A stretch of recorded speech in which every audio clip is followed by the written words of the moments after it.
landscape of today, our lives are intertwined with the screens we hold in our hands. I realized I didn't want to have anything to do with the lies that perpetuate kind of poor outcomes for people and their mental health. Social media, labeled by some as a double-edged sword, connects us instantaneously, but can also serve as a breeding ground for struggles. When considering creators' mental health, they put out content a lot of the time that means a lot to them, that they've worked very hard on. And sometimes there are people, for whatever reason, they just want to show up in a negative mindset on their page. Constant comparison, unrealistic standards, and the relentless pursuit of validation can take a toll on the mental well-being for creators and consumers. Suicide and mental illness are not bad words. But what about influencers who use their platforms to talk about mental health? Today there's over 100 billion uses of the hashtag mental health on TikTok alone.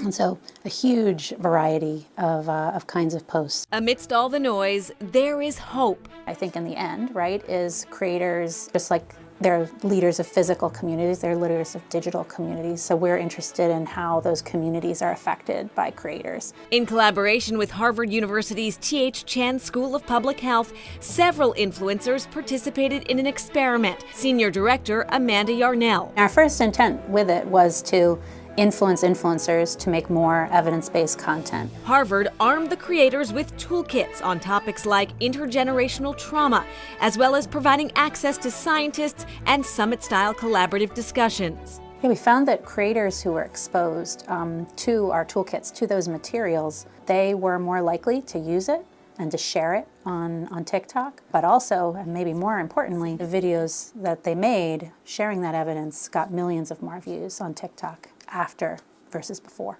One of the creators involved in the project was Kate Spear and her service dog, Dr. Waffle. I remember finally feeling confident.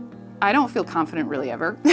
I literally walk around with a bear to know what's real because I was psychotic for a decade.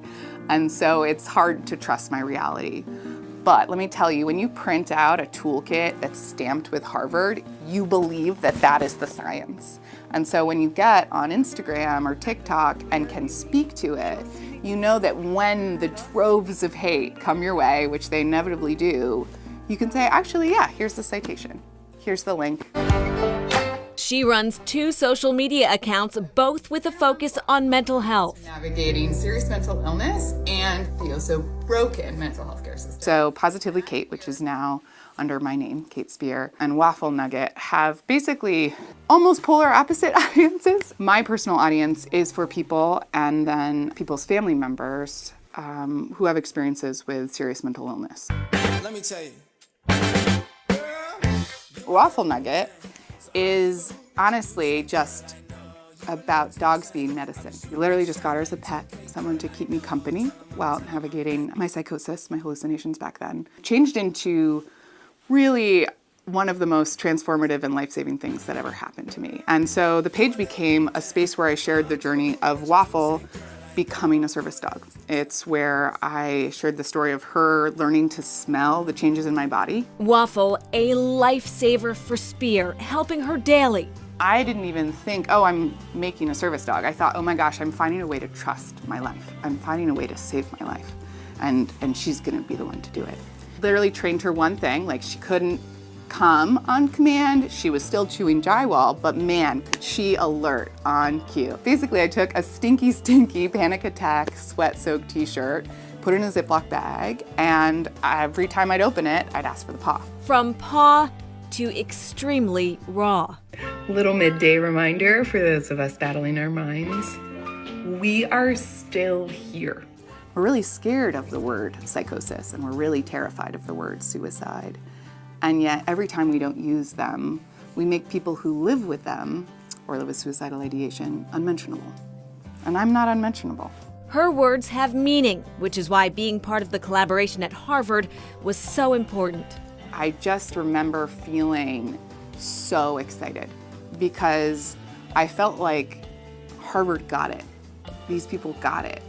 That every single day, people, like especially the youth of this country, but most notably the world, We're getting their information on these platforms. And the only way, while we weather the notably long road to regulating these platforms, is to improve that misinformation ecosystem as best we can.